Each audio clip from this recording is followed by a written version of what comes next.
Hello friends, somebody posted this question in GMAT forum, so let me go through it. So as you can see, there's a function given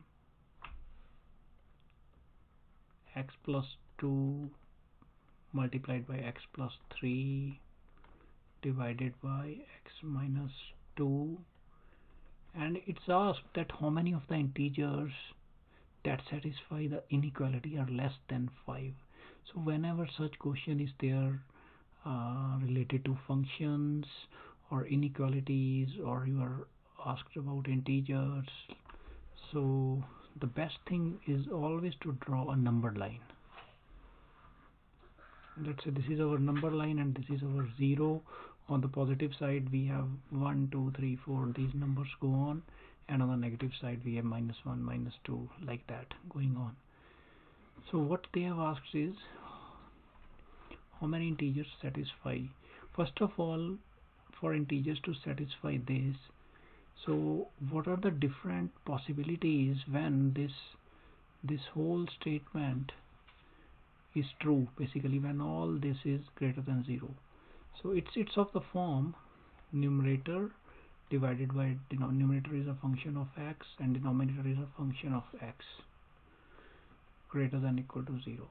So for this to be true, so we should have either both numerator and denominator greater than equal to 0, or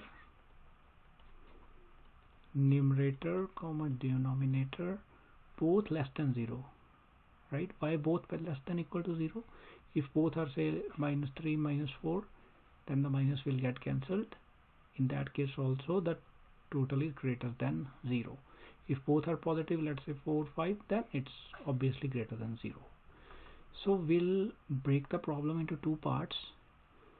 Let's first consider this situation, this scenario. So this is true when x plus 2 into x plus 3 greater than equal to 0 and x minus 2 greater than equal to 0. Right?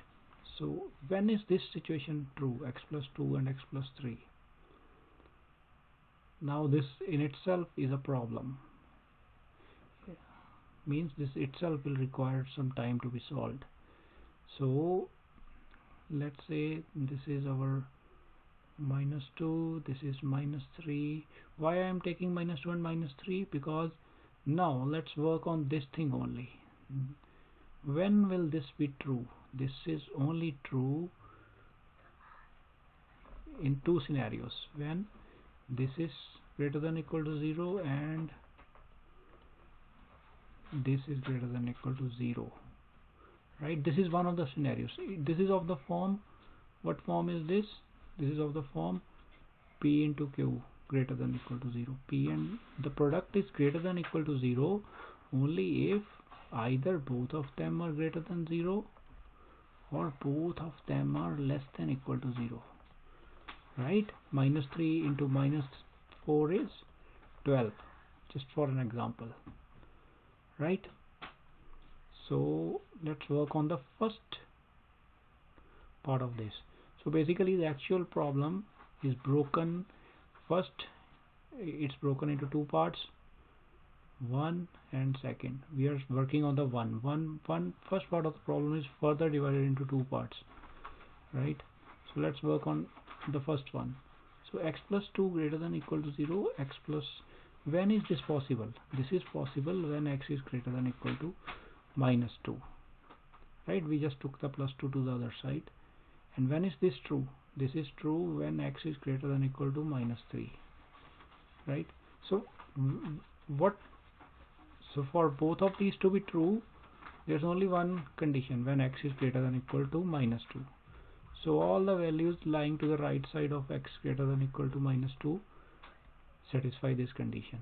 Right? If x is greater than equal to -2, it in itself it becomes greater than equal to -3. Right? So similarly the second part is x plus 2 less than equal to 0 and x plus 3 less than equal to 0. So it means x less than equal to minus 2 and x less than equal to minus 3, right? So the important point here is and. When will both of these conditions be true? Only when x is less than minus 3, right? So if x is somewhere in between here, then x less than equal to minus 3 will become false, so we cannot have any point here. But if x is, let's say, minus 4, then both of them are true. Minus 4 is less than minus 2 and as well as minus 4 is less than minus 3, right? So for the numerator to be true, these two conditions are there, right? And less than 5 they have asked. Let's say here it is 5, 4, 3, 2, 1, minus 1, right? And then this side also, they also satisfy. But now we have to check the denominator also. We have to add that thing also, that denominator is greater than equal to 0. So denominator is x minus 2 greater than equal to 0. Remember, we are working on the first part of the problem. Numerator and denominator both are greater than equal to 0. This is true only when x greater than equal to 2. So we are left with only this much part. Let me change the color of the pen, right? So we are left with only this part, x greater than equal to 2. So for, right, and in the problem they have asked less than 5.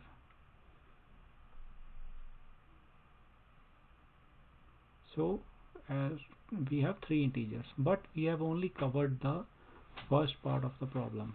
We have to now look at the second part of the problem. So in the first part we have 3, 4 and 2 also, but 2 cannot be there. Why? Because if you put x is equal to 2, then the denominator becomes 0 and something over, and the numerator will be 4 into 5 divided by 0, which becomes infinite, right? So we cannot have 2. We have only 2 integers, 3 and 4, which are less than 5 and which satisfies this condition, this equation, and we are considering only the first part of the problem till now. So we have 2 integers less than 5. Now in the second part of the problem, let's draw a line here. We are asked that we have to check that basically both of them are negative. This is the first thing, and the second is x minus 2. If both are negative, even then the whole thing is positive. So when is this positive? This is negative when both are negative, when one of them is negative. This is negative and this is positive, right? So this is negative. Let's draw another number line here. This is negative when x less than equal to minus 2. X is less than equal to minus 2 and x greater than equal to minus 3. So x has to lie between minus 3 and minus 2 for the first condition to be true, right? And the second will be true only when x is less than equal to 2. So this is 2. So for all the x less than, the second condition is true. Which is the common between the first and the second? Only this set, means minus 3 to minus 2. This is the set where the numerator and denominator both are negative, right? Between minus 3 and minus 2. But this doesn't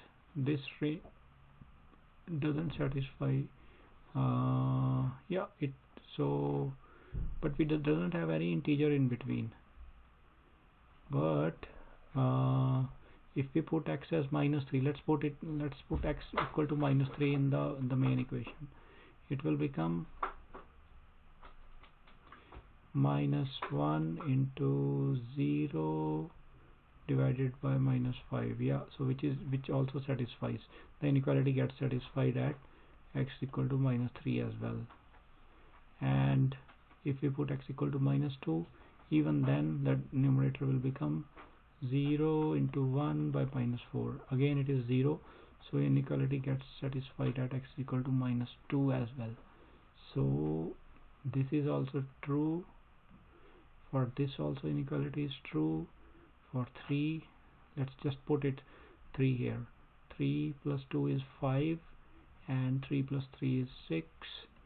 5 into 6 divided by 1. So for this also it is valid. So